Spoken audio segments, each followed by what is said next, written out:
nilimleta Mheshimiwa Rais, na mojawapo wa ile kazi aliyokuja kuifanya mahali pale ilikuwa ni kuzindua rasmi mpango wa kuingiza stima katika kila boma, katika kila kijiji. Na mimi nimefuatilia mradi huo.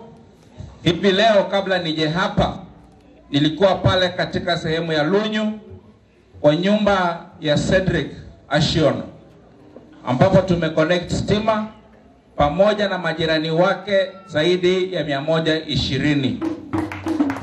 Na nasema mradi huo si wa hiyo sehemu peke yake ya Lunyu, hata hapa katika sehemu hii. Nataka niwahakikishie kwa muda usiokuwa mrefu sana nitahakikisha mumefikiwa stima, mumefikiwa transformer, mumefikiwa na yale maendeleo ambayo nyoyo zenu zimekuwa zikitamani. Tunataka upate mwangaza ili hao watoto wako wakulie mwangani. Wana bobo watoshire mbola. Wenye kusoma, wenye kusteta, basitere mbola. Miyoshi chibi kologoi kumare. Sawa sawa? Niliwaambia Rais amesema lazima tupate stima sisi wote. Watu vijijini.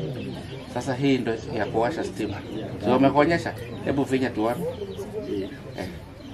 Ndio hiyo mwangaza.